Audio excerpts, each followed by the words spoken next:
How we doing, folks? It's Mike. I'm joined by Mike today. This is Why Not Us. Mike, why not my couch? We're so back. Holy shit, that was awesome. College football, week one. We're just so fully back in some good ways, bad ways. Woke up Saturday and my couch was my best friend, and I was very happy.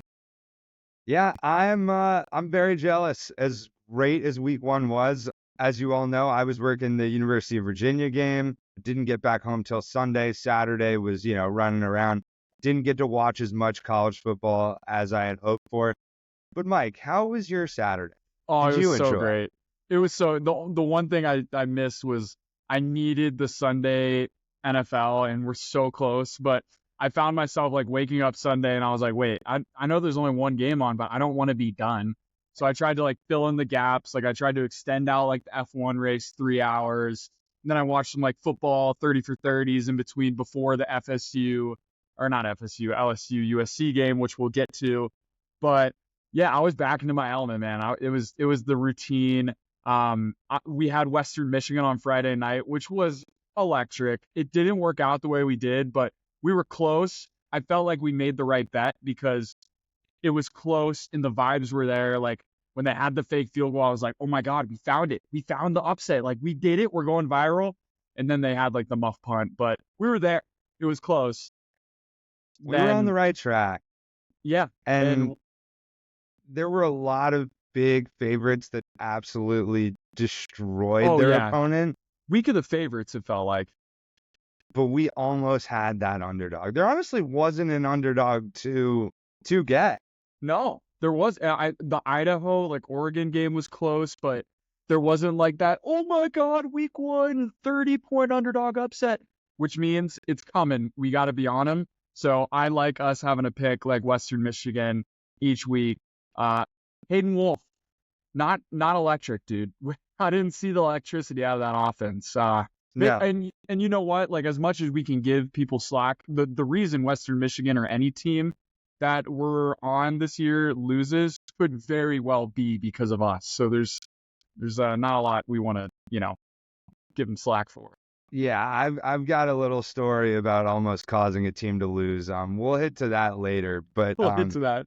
I The we might be worse than Drake. I mean, I feel bad for any team that has to play after we bet on.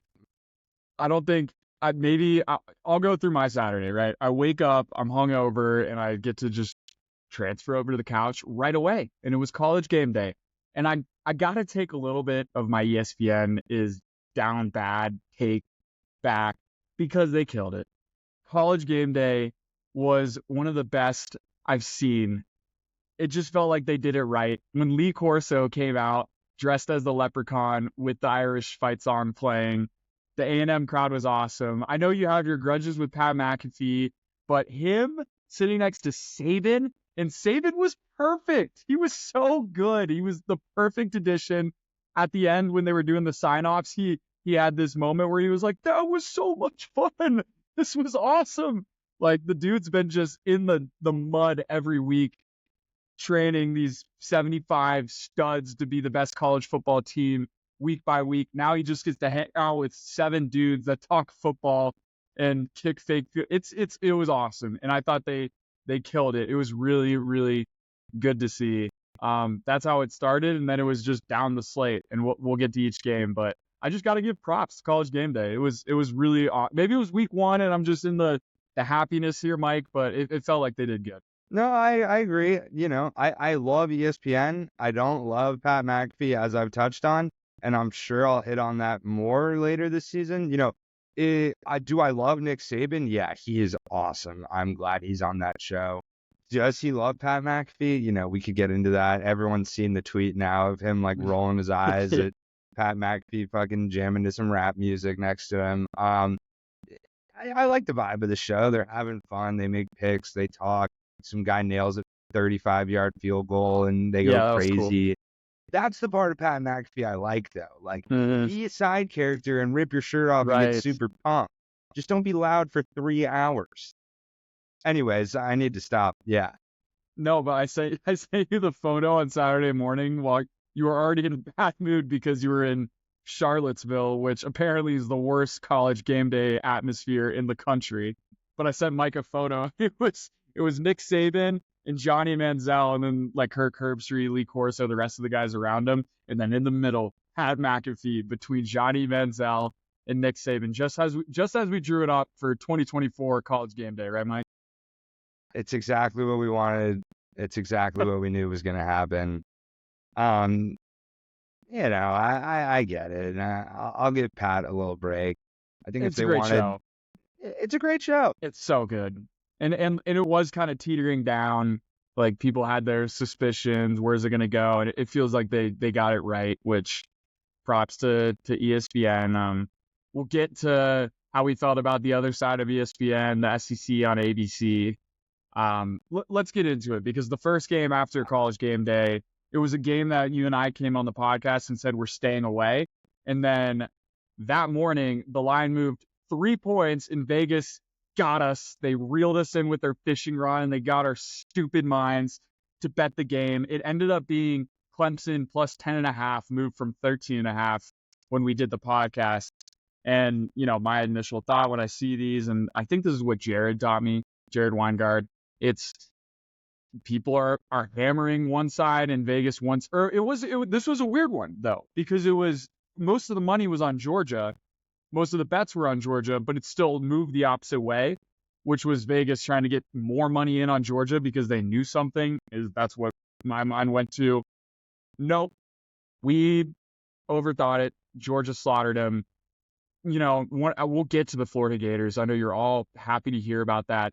But man, Clemson might be just as down bad. That was a piss poor performance. Dabo Swinney is on a hot seat. Mike? It was bad. It was really bad. It was supposed to be a thrilling game to start off week one, and it was boring. Their offense was terrible. Cade Klubnik looked awful. Oh That my was God. really the only game that I was able to truly follow. And like Jaws said we were going to stay away. And the line started moving, and I said, good, I want no part of that. I'm not touching it. It kept moving. I kept saying, I don't know what's going on. I'm confused. What do I do? So what did I do? I bet on the wrong team. And I threw on Clemson and never even had a chance. They never gave me hope. The offense didn't do anything cool. And Georgia No. absolutely dominated them. It was so boring. The whole 10 a.m. or noon p.m. slot was pretty boring, which is why I was like, all right, we're set up for a pretty awesome Florida-Miami game. Nope, the opposite. We looked just as bad as Clemson. We'll stick on Clemson for a sec. They were boring, and they looked the exact same they've looked the past 3 years, whether it was DJ Ugalele or Cade Klubnik. Man, it's Dabo's getting torched everywhere. I mean, he just looks like a loser. What is Dabo Swinney bringing to the table now? Yeah, it was Not much. It was, that's a sad program right now, and I think our ACC pick looks pretty bad now because Miami kicked the living shit out of the Florida Gators in the Swamp day game, week one. You didn't get to watch the game? No, I was going to watch the full game replay to be able to talk about it here. And then I told myself I didn't want to do that just based on everyone's reaction. I didn't even get to watching the highlights. I have literally seen 0 plays from that game, and I probably never will. Everyone has talked a lot about, like, our season's over, the future's over, what do we do from here? So I'd love to hear your take on not only the game and what you saw there, but where you see this program moving forward, even though we've only played one game this year. It's tough, Mike. It's macro level. I think the Florida Gators might be the most depressing program in all of college football. I really can't think of another. You could maybe make the argument for Clemson. That's kind of why I drew the similarity there. But let's just put this into perspective, folks. This was an in-state school that you really thought you were kind of on the level on. As far as Florida State, Miami, Florida, all three schools kind of saw each other as level as far as talent, football program, boosters, all the jazz. that team came in with way more juice. I mean, really, it came down to Cam Ward. He had an awesome game. He was a playmaker on the field, and they just got offense. And Florida came out how they do every year. It was a boring offense that felt like, yeah, these guys could probably go toe-to-toe with Kentucky, maybe Tennessee on a good day. But there's no firepower. There's no playmaking. There's no person or game plan that's just going to make this team elite or good. They were so average, so average. And Miami rocked them, just rocked them. It was never a game. There was one breakout run from Montreal Johnson, and maybe I got a little bit of Auburn, our freshman year vibes when Pierce broke off that run. But no, they scored like 3 touchdowns after that, like it was nothing. At the end of the game, they were walking out. They were talking to our recruits that were there, being, come to Miami, best school in Florida. Why the hell would you go to school here? And I don't know. Why would they? It was so embarrassing. I don't know what the answers are. It's not Billy Napier. I think maybe a bigger problem is Steve Strickland with all this, or Scott Strickland, whatever the hell. It's done, Mike. It's done. I mean, the only plus you could even come closely to drawing from that game was DJ Lagway. He looked good when he came in. But now that's even more fear in my head. Why would DJ Lagway stay at Florida? I mean, whether it's Billy, whether it's a new coach, just pure embarrassment, sorrow. Not good, Mike. Yeah, I'm afraid, you never want to judge a full season off one game, but we have probably the hardest schedule in all of college football. Aside from Samford, there's not a single guaranteed win on our schedule. So that's scary. Going into this season, all I really wanted was to come close to finishing 500. Billy Napier keeps his job, and in turn, DJ Lagway doesn't transfer. Based on that performance, 6-6 seems near impossible. I mean, they'll probably snag one fluke win at home because of the crowd, although it seemed like that may have been this Miami game, and it wasn't. It's hard to imagine Billy Napier keeps his job just based on the fact that they're not going to win games and they haven't answered any of the questions that were left from last season. And with that, why does DJ Lagway stay at Florida? What hope does he have of being on a competitive football team next year? This was the game. We pointed it out for so many reasons why this was the must win, not just because of the schedule, but because this was an in-state school. This sets up your recruiting for the rest of the year. This sets up the college football vibes the rest of the year. You know how hard it is to get back on the train after this, especially when you're in your 3rd year in a make-or-breaker year? What recruits is he going to get now? I mean, this is terrible. This game, like if you win this game, your 3-year trajectory is so much different than if you lose. That's what people don't realize. There's just not any answers now. And you said it, maybe they win one, but what does it matter? Like this game was more important than the FSU game at the end of the season, because by that point, a lot of these answers have probably been answered, or questions, right? Yeah, I don't see a lot of difference from the issues that they had last year, which were the defense and the creativity on offense. And the defense was bad, which it has been for the last 2 years. They theoretically brought in all of these new people, all of these transfers, all of these freshmen to have this legitimate defense, and it was terrible. And on offense, everyone's been begging for Billy Napier to get a damn offensive coordinator to run some cool, exciting plays. They have playmakers on the field. Graham Mertz is a good quarterback. And Eugene Wilson is electric on the outside. Montreal Johnson is electric as a running back. You saw that on the one breakaway run. Every other team in the country seems to be able to design these plays to get their superstars open in space. And it's not like they're throwing it 35 yards downfield. Whatever they're doing is just getting the quarterback simple reads to throw the ball and get the ball in their best players' hands. And for some reason, the last 3 years, we've had the same boring, predictable offense, and he refuses to hire an offensive coordinator. And he comes out in the press conference, he sounds the exact same. I've completely flipped on Billy Napier. I mean, just from this game, his view as like this tough Southern guy who can build a program, is a good recruiter. every time I look at him, I'm just like, loser, fucking loser, Billy Napier. Like, there's nothing cool about you. And yeah, we have talent. Eugene Wilson. I'm still questioning that. Like, I watched the LSU game last night. I'm like, these guys still have 3 dudes just on rotation that are like their premier playmakers. I don't know how much it's about us just getting those guys open. And it's so sad. It's depressing. Of course, we're rooting for the most depressing college football program. Of course we are, Mike. It's so depressing. It's so us. It just makes sense. I sort of get why they brought Billy Napier in. He was a Saban guy, and he's an incredible recruiter. Now, those recruits don't translate onto the field, but our recruiting class has been top of the nation every single year since Billy Napier has come in. And that was something that we really struggled with Dan Mullen. Dan Mullen was a great coach, but not a great recruiter. He refused to recruit within the season, and they said, let's go get a recruiter. Fine. Then be a recruiter. Hire some coordinators that can actually call plays, because clearly that's what you're not very good at. There's a lot of things they're not very good at. So this is what it was 3 years ago, too, maybe even 6 years ago before Dan Mullen. The name that people are throwing around now is Lane Kiffin. Why would he leave Ole Miss? Why do people assume that we're this go-to program still? We have to keep scraping around for the Billy Napiers of the world to find the good guy.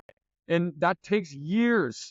Lane Kiffin's not the answer. Mike, I've thought about this, and as far as like an answer right now for a head coach next year to be like, yeah, no, I feel good. I feel like there was only one realistic that's not even that realistic. If there was any time for it to make sense for him to come back to the Florida Gators, it feels like maybe now it's Urban Meyer. I mean, if he has the itch to get back into coaching, I don't see a program or job out there that suits him and makes more sense for him than the Gators, given where they're at. And I don't see a scenario in which it doesn't make more sense for the Gators to go get someone else other than Urban Meyer if he's out there. So that's where I was at. I was like, he's the only guy that's like, I don't know, maybe he comes back, maybe he revives, but it's tough. It's scary. It'd be cool. It's a nice idea. I completely agree with the whole Lane Kiffin thing. He has no reason to leave Ole Miss at all. And for some reason, if he wanted to leave, he's certainly not coming to Florida. I think they're going to lose Billy Napier. They're unfortunately going to lose DJ Lagway. And the only way they can go now is by stripping everything. Get rid of Strickland, get rid of the coach, get rid of the trainer, get rid of the person who cleans the locker room, get rid of every player on the field, maybe design some new uniforms, switch from Nike to Adidas or something. Like maybe we build a new stadium, like just completely start over. It's that point. It's really that point.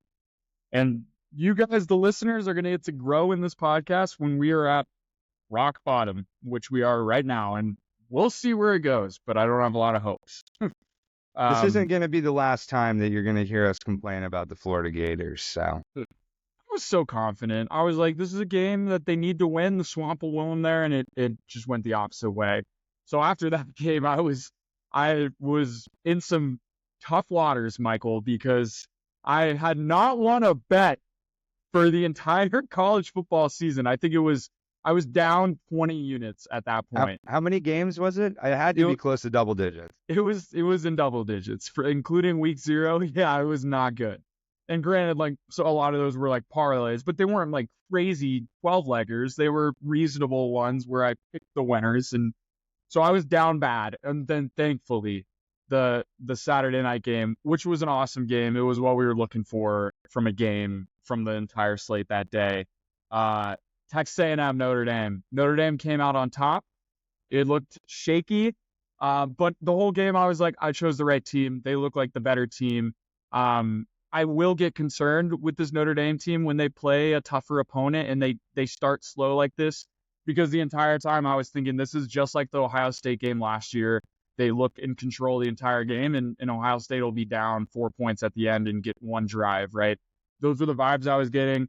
Especially on the last drive when A&M got the ball back. They put them to bed. They look good. The defense looks sturdy.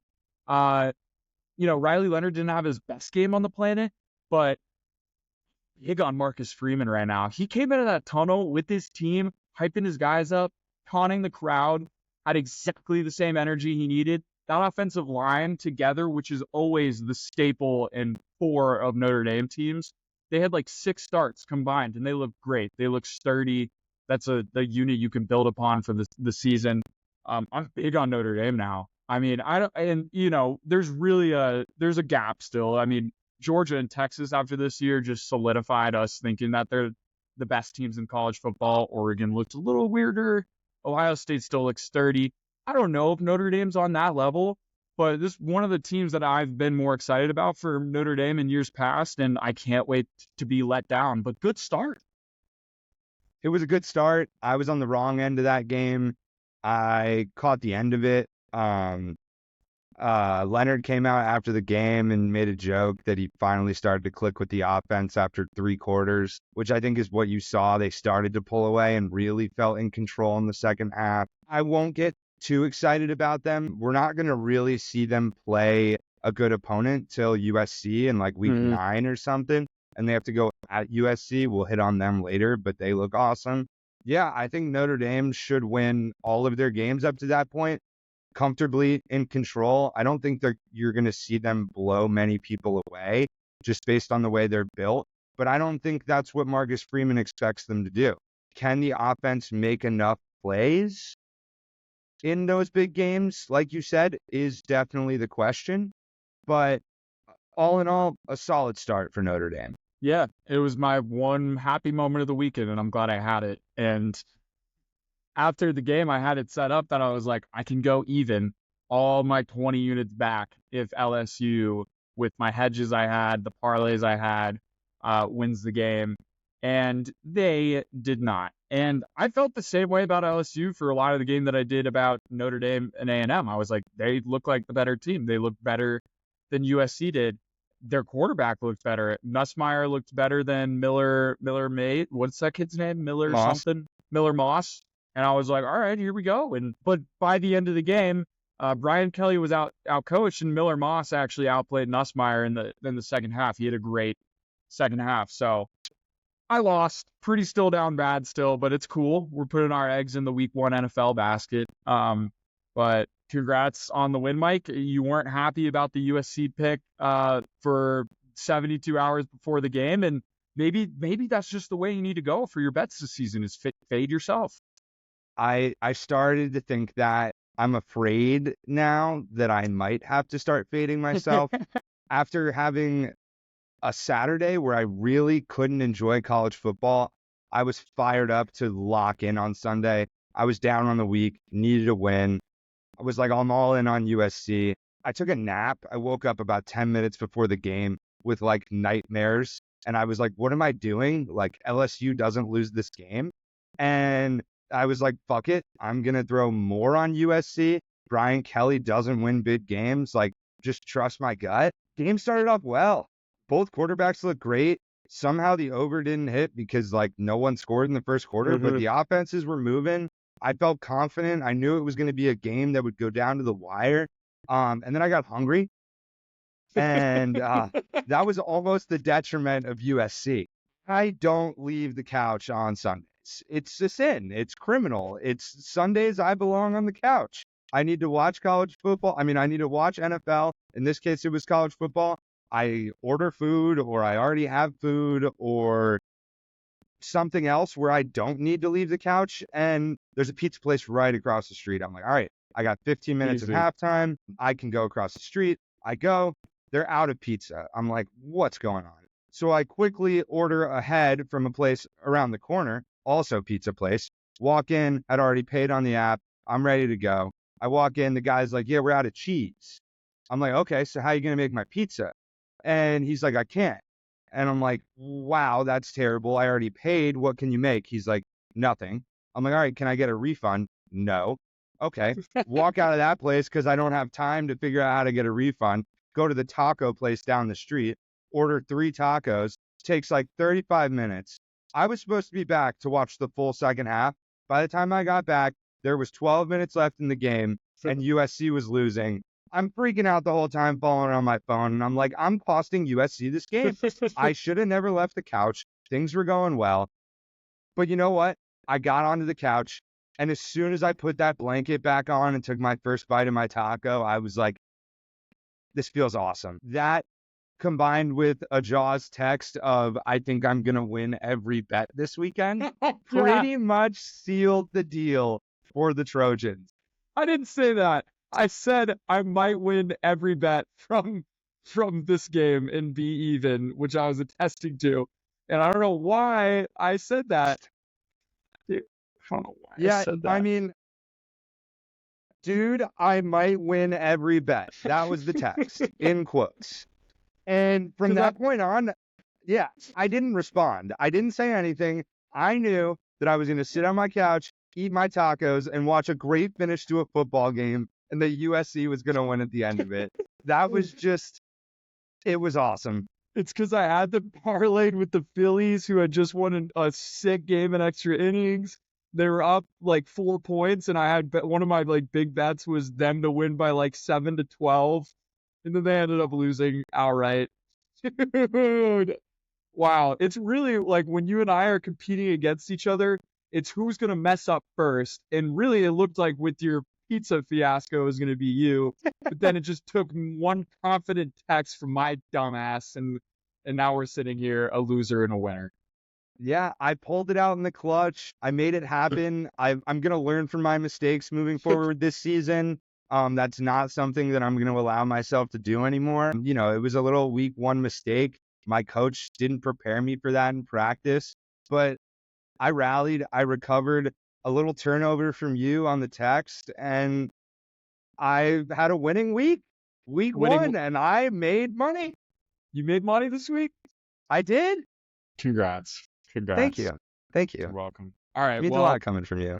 we'll chalk week one college football slate in the book as a W for Jersey Mike, an L for Jaws. And yeah, college football. It was so great to have it back. We're so back. I think we're online for a lot of our predictions. You know, maybe you guys aren't going to hear us talk as much as you expected because the Florida Gators are that bad.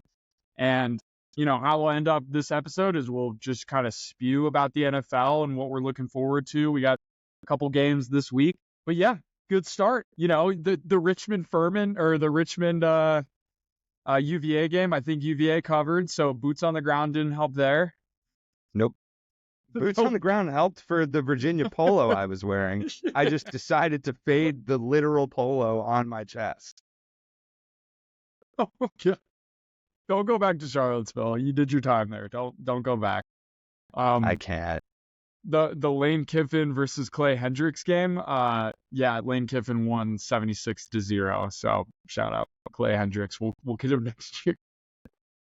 Kent State was in that one for a while. Kent First State half, I was. think. Yeah. That was like probably the most exciting game for like the first window, especially because we bet on him, and then I think the wheels fell off. But yeah, it was a cool weekend, and it's really cool to think like we have a whole other day we got to dedicate our time to now, and luckily for us, the NFL is our true love, and we're filming this on Monday the 2nd. We got 3 days until Chiefs Ravens, the Thursday night game. How you feeling? You getting the tingle? I am so excited. So excited. I didn't get to enjoy the first weekend of college football into its entirety. I'm going to be off Friday, Saturday, and Sunday. I am going to have the most epic weekend. I'm going to plan it all out so there's no hiccups. I will be maximizing the amount of football that I watch, balanced with the perfect amount of alcohol that I will consume, Yeah, beginning on Thursday night with an absolute banger of a game. And then we're off and running for the next 4 months. off and running. I think next episode, which will be released on Thursday, will be our full week one slate. We'll go game by game, our biggest games. I don't have like a lot as far as like my big futures for the season. Did you have any big picture thoughts from the season? I can spew off a couple that I have written down. Everyone's all high Wow. on the Falcons. Yeah, they are. I don't think they're going to be that great. I don't think they've proven anything in the past that shows they're going to be that great. I hate Tampa Bay more than anyone else, but I really like Baker Mayfield. I think they win that division comfortably. I've already got money on them to do that. Wow, nothing like us, Mike, to start off our NFL talk with the worst division in football, the NFC South. The Falcons are minus 135. The Bucks are plus 325, and then the Saints are plus 400. Carolina Panthers 11-1, and I don't know who I like out of that division. Wow, it's bad. I think people are a little bit too high on the Falcons, which I would agree with you with. Um, Yeah. that line's weird. Minus 135. I mean, plus 325. Are we sure the Falcons are that much better than the Buccaneers? I know they have a lot more talent. The Bucs did lose their offensive coordinator, which scares me. But Yeah, yeah, the I have Falcons just kind of pissed me off. Like Drake London's going in the sure. second round of fantasy drafts, and like they're getting all high about Kirk Cousins coming off an ACL at the age of 36. They haven't done anything relevant recently. Like, I'm just not a fan. Don't really like Yeah, them, and they're kind of fair annoying. enough. Well, I don't know if you have like the odds up, but yeah, plus 325, man. If you were to take them with like another maybe underdog in a division, like Like the I, Cowboys. well, I wouldn't recommend that actually. No repeats in the NFC East, Mike. You know this, and that's the Eagles' division to win this year. You also know that. NFC North. Who do you think the favorite is? Got to be the Lions, no? It's the Lions. They're plus 125. The Packers right behind them at plus 225, and then the Bears are 3-1. What?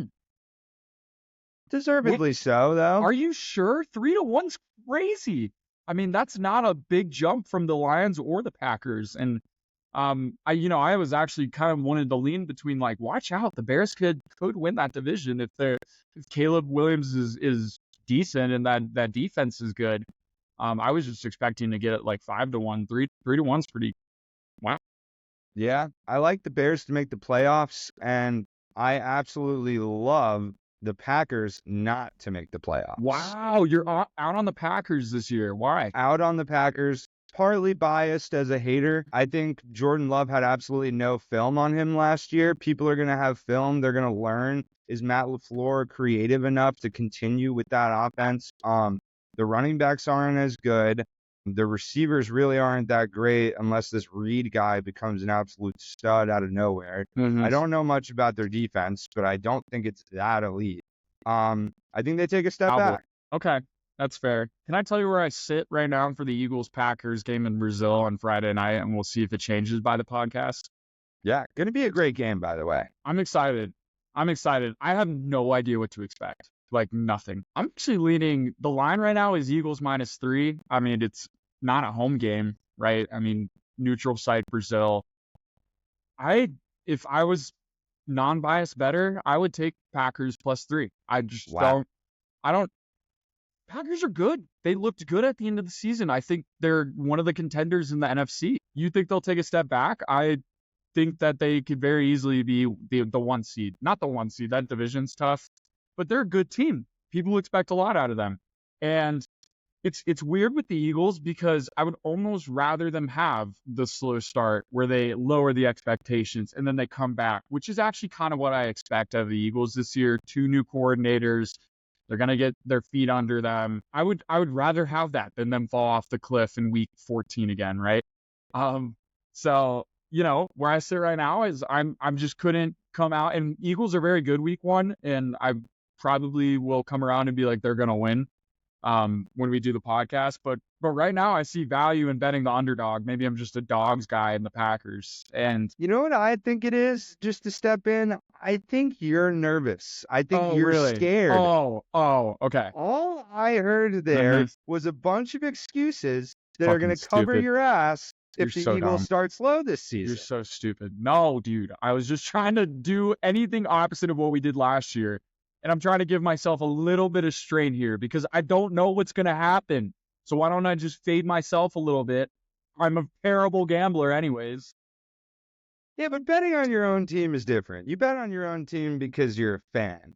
I think you're making excuses I'm not here going to for bet the on the fact Packers. that there's a lot of question marks around the Eagles, and you have no idea how this team is going to I look don't on Friday. know. I You think have they're going to. no idea what team comes out on Friday.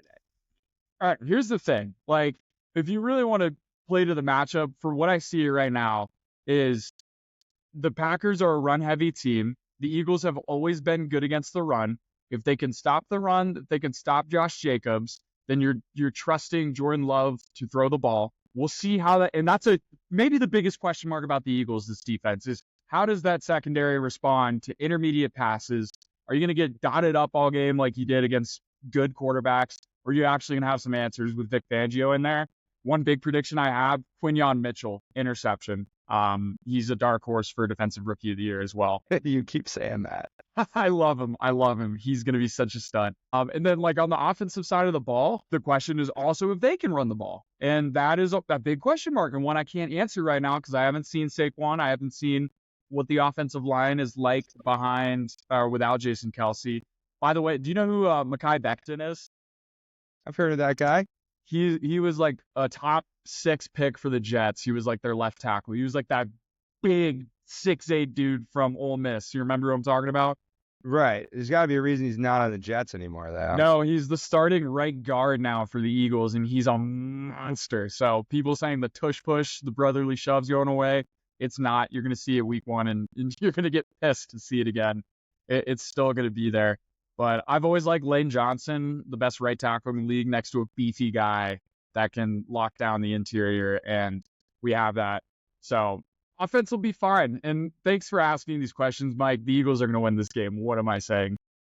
I've taken a lot from the last 8 minutes or however long we've been talking about the Eagles and the Packers. And the only thing I can conclude is that the best bet on Friday night is under 48.5.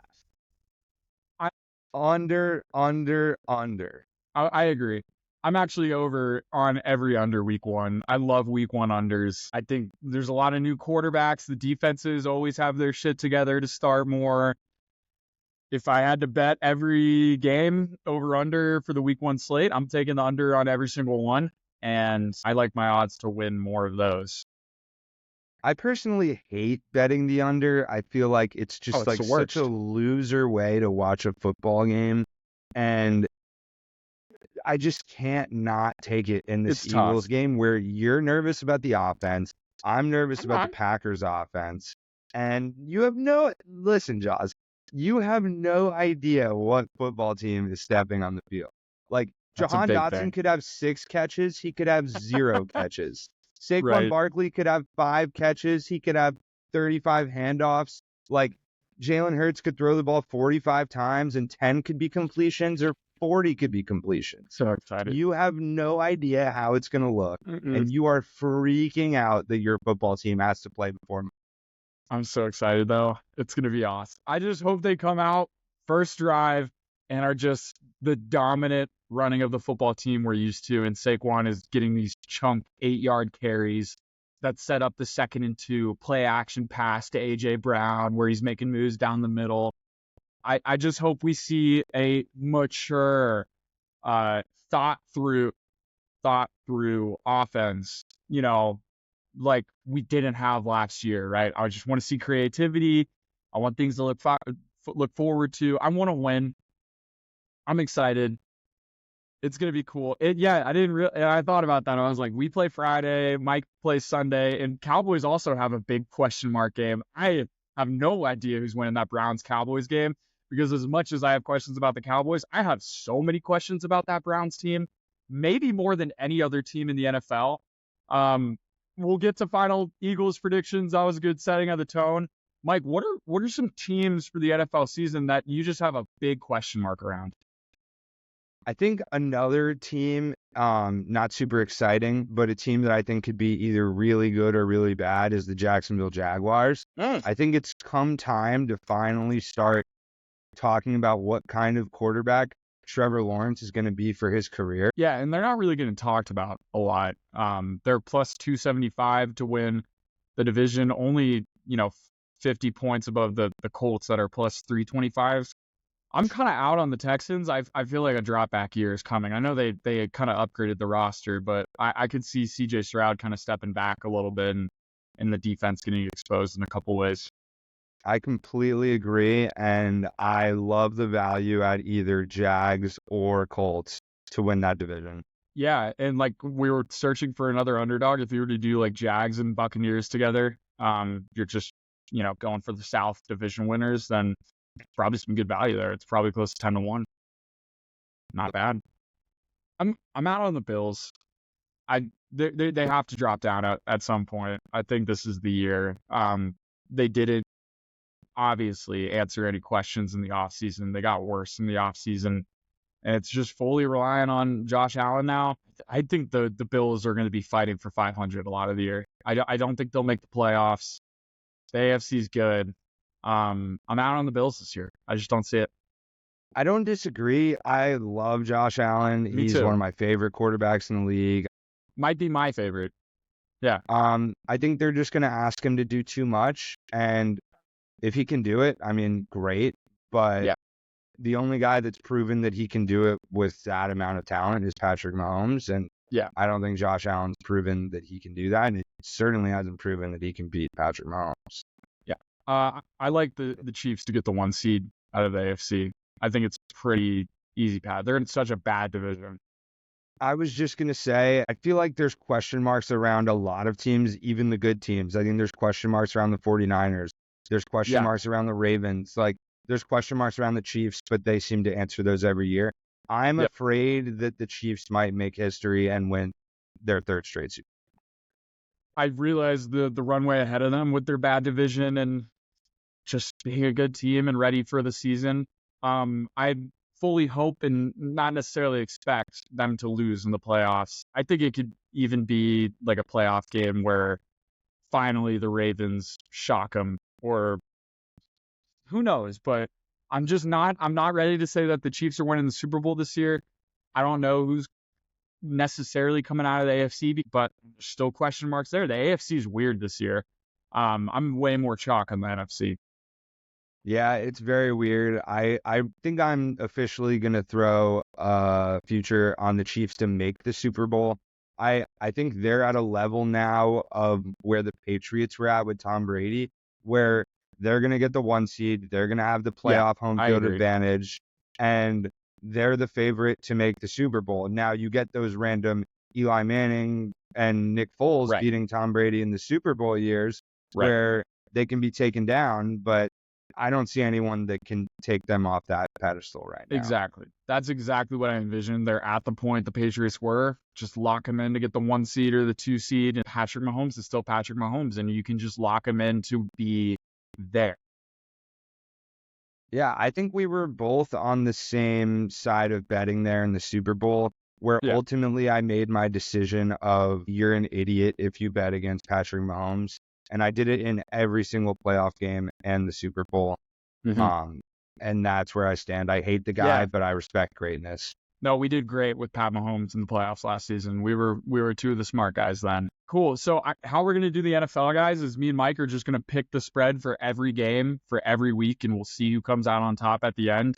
We'll do one big bet we're riding together, one big deferring bet, right? Just like we're doing for college football. And then I'll be that way. Mike, any shout outs? Jake Siegel, keep listening. We're going to hit your question. We're hitting your question. We're going to talk about the Giants. Don't worry. We're just finding any reason not to because it's not exciting to talk about the Giants. So shout out Jake Siegel. Jake Siegel, shout out. All right, bet. Shout out my friend Sam Conroy. She was with me for the Western Michigan game, and she was just as into the bet as I was. And apologies to my friend whose birthday party it was for taking over your living room and putting on Western Michigan versus Wisconsin for your 27th birthday party. I'm sure that's all you expected. So sorry, Kate. She'll be all right. She'll be fine. That's the pod, guys. We'll see you Thursday. Let's win some more bets. Let's lose some more bets. Mike, why not us? It feels like our year. Why not us? Peace.